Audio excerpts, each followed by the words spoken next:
அகமதாபாத் ஏர் India விமான விபத்துக்கு என்ஜின்களுக்கு எரிபொருள் விநியோகம் தடைப்பட்டதே காரணம் என அறிக்கையில் கூறப்பட்டிருக்கும் நிலையில் விமானிகளை குற்றம் சாட்டும் வகையில் அறிக்கை பாரபட்சமாக இருப்பதாக இந்திய விமானிகள் சங்கம் தெரிவித்துள்ளது. அகமதாபாத்தில் கடந்த ஜூன் 12ஆம் தேதி ஏர் இந்தியா விமானம் விபத்துக்குள்ளான சம்பவத்தில் பயணிகள் உட்பட 260 பேர் உயிரிழந்தனர்.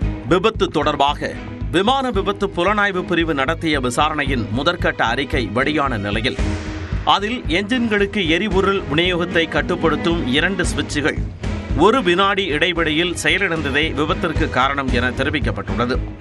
ஆனால் அகமதாபாத் விமான விபத்து தொடர்பான அறிக்கை வெளிப்படைத்தன்மையின்றி விமானிகளை குற்றம் சாட்டும் வகையில் பாரபட்சமாக இருப்பதால் அதனை ஏற்க முடியாது என இந்திய விமானிகள் சங்கம் தெரிவித்துள்ளது.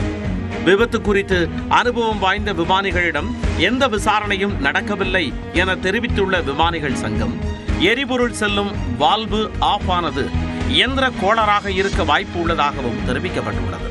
விசாரணையின் தொனியே பாரபட்சமாக இருப்பதாகவும் விமானிகளின் தவறுதான் விபத்திற்கு காரணம் என்பது போல அறிக்கை உள்ளதால் இந்த அனுமானங்களை நிராகரிப்பதாகவும் இந்திய விமானிகள் சங்கம் தெரிவித்துள்ளது.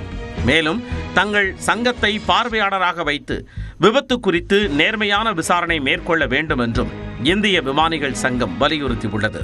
அதே நேரம் இறுதிக்கட்ட விசாரணை அறிக்கை வெளியாகும் வரை விமான விபத்து குறித்து எந்த முடிவும் எடுக்க முடியாது என மத்திய சிவில் விமான போக்குவரத்து அமைச்சர் ராம்மோகன் நாயுடு தெரிவித்துள்ளார். Regarding the report, this is a preliminary report right now, and from the ministry we are analyzing the report, but I think it would be better if we can comment on it once the final report comes in.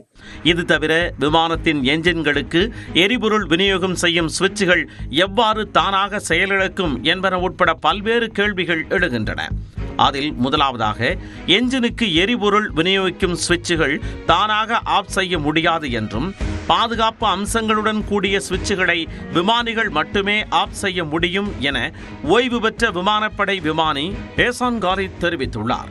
அதேபோல விமான விபத்தன்று captain Sumit சர்பாவால் மற்றும் முதல் அதிகாரி Clive Gunder தங்களுக்குள் பணியை மாற்றிக்கொண்டது கேள்வியை எழுப்பியுள்ளது. மேலும் விபத்திற்கு முன்னதாக இரு விமானிகளும் எரிபொருள் சுவிட்ச் கட் ஆஃப் குறித்து தங்களுக்குள் கலந்துரையாடியதாக அறிக்கையில் கூறப்பட்டுள்ள நிலையில் விமானிகள் அதை மட்டுமே பேசினார்களா, அவர்களுக்குள் நடந்த மற்ற உரையாடல்கள் குறித்து அறிக்கையில் குறிப்பிடாமல் அதை மட்டும் குறிப்பிட்டு கூறப்படுவது ஏன் என இந்திய விமானிகள் சங்கம் கேள்வி எழுப்பியுள்ளது. அதேபோல் ஒரே சமயத்தில் 2 சுவிட்சுகளும் கட் ஆஃப் ஆவது அரிதானது என நிபுணர்கள் கூறும் நிலையில் 2018ஆம் ஆண்டு அமெரிக்க விமான போக்குவரத்து இயக்குநரகம் எரிபொருள் விநியோகத்தை கட்டுப்படுத்தும் சுவிட்சுகளால் ஏற்படும் பிரச்சனைகளை விமான விபத்து புலனாய்வு பிரிவு சுட்டிக்காட்டியுள்ளது. ஏர் இந்தியா விமான விபத்து குறித்து பல்வேறு கேள்விகள் எழும் நிலையில் இறுதிக்கட்ட விசாரணை அறிக்கையிலேயே அனைத்திற்கும் பதில்கள் கிடைக்கும் என எதிர்பார்க்கப்படுகிறது.